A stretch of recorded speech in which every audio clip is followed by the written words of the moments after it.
Hi guys, I'm Danielle from GetTestObsessed.com, and in today's short video, I'm going to teach you half a dozen different phrasals that all involve the word bring and show you how each one could potentially come up on the TOEFL.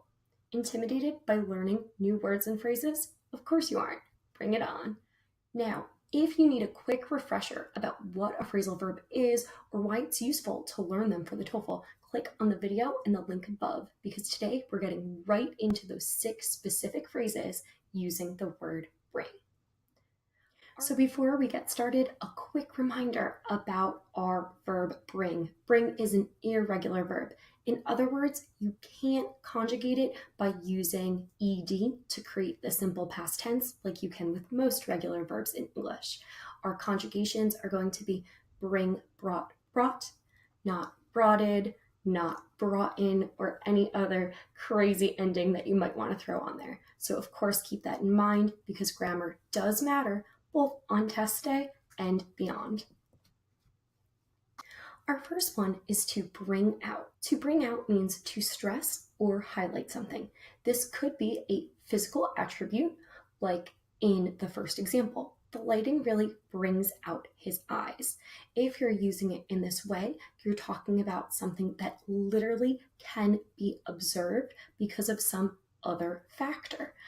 This is really common if you're talking about design, for example, fashion. Maybe you're in art class and they're talking about certain color patterns. Absolutely something that you might see on the TOEFL. The next example sentence with bring out, they really bring out the best in each other. This is not something that is quite so literal as the first example, but it's something that still can be noticed given another factor. While it might not be something that you can observe in the same way as the first example, it's still something that can be noticed by others. The second phrasal that I want you to take a look at is to bring something back, meaning to return. Please bring back the book to the library on time. Failure to do so may result in a hold being placed on your account. In other words, you need to literally give something back from where it came, but you could use it again in a more metaphorical sense. If you want to return not an actual object, but a topic that you want to return to, like in our second example. I want to bring our discussion back to the topic at hand. Was Shakespeare really Shakespeare, for example? So if someone says they want to bring something back, I'm thinking particularly on the listening section of the TOEFL, they're probably going to mean something that is an idea that they want to return to, but it could also be like the first example where it is a physical item that needs to be returned, especially if they're talking about holds on accounts and you're listening to a conversation between a campus employee and a student. Remember, a hold on your account is when the university says there is some sort of outstanding fee or fine and you're unable to take that next step as a result. Maybe they're going to withhold printing your diploma or withhold your ability to register for classes the next semester until that item is brought back. To bring down means to destroy. You might hear this if you're listening to a TOEFL lecture in a history class of some sort, maybe a political science class where they're talking about how one government or one group in power was taken over by a different organization. For example, in our previous class, we discussed that this group was intent on bringing down the existing government. Our next phrasal is bring something on. In other words, to make something happen, arise, or appear. This is the exact one that I used at the beginning of our video. It's really common to hear it in casual conversation, and it's usually going to indicate that a challenge is coming forth. Example sentence here, midterm season is upon us, and I say, bring it on. I'm ready. In other words, you are willing and even eager in order to meet that challenge head on. The next two, bring about and bring up, are particularly useful on the TOEFL. You will hear these regularly in the listening section and may even want to use them yourself in the speaking section because they are so common. The first is to bring about. To bring about simply means to cause something, which is why we can see it across disciplines in terms of TOEFL lectures. The goal of Title IX is to bring about more equal opportunities for athletes of both genders, as our example sentence here.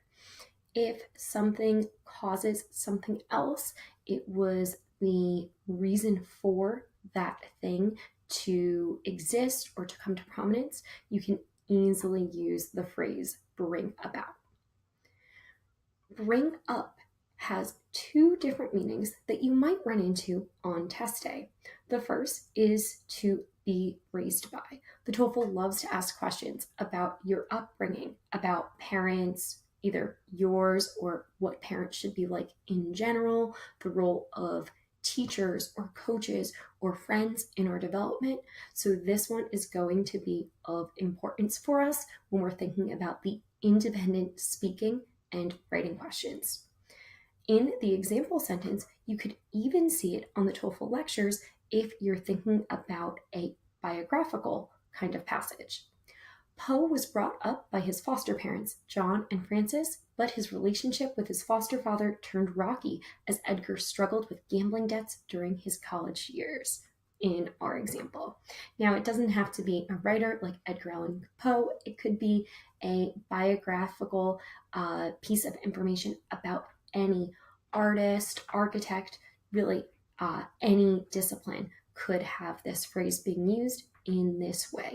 It's going to be the person who guided them as they were growing up.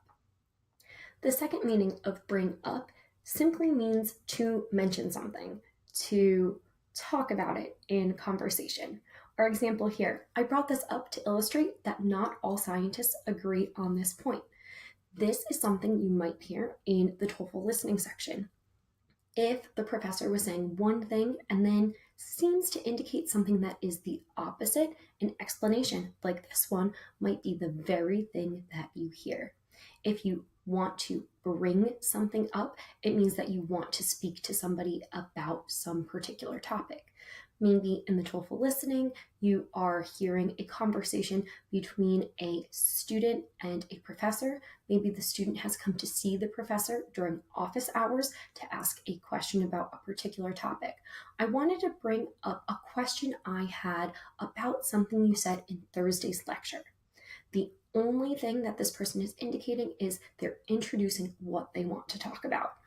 It's not positive or negative. It's just telling you that they want to speak about that topic. For that reason, this is probably the single most important phrase because it is very useful in everyday speech in English.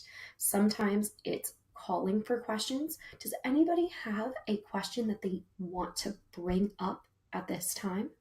Or it could be an explanation, as in the example before. Remember, if you make a mistake on test day using the word bring or one of the phrasals using bring, perhaps you selected the wrong preposition and you realize that by using that wrong preposition, you've now changed the meaning of your sentence, or perhaps you conjugated bring incorrectly at first when you're giving your speech during the speaking section. Just use the phrase I mean, give the correct version, and move on. Even native speakers make mistakes when they are talking because it's impromptu, it's not planned. As a result, you'll want to make sure that you use a phrase like I mean to make those corrections if they do arise. And that's it. If you like this video, please be sure to hit that subscribe button so you get even more vocab lessons and test taking tips. As always, check us out on Instagram and Twitter at GetTestObsessed. And last but not least, go to gettestobsessed.com. I've got the specific link below the video to get your free download of 50 phrasals for the TOEFL. You won't want to miss it. Until next time, bye guys.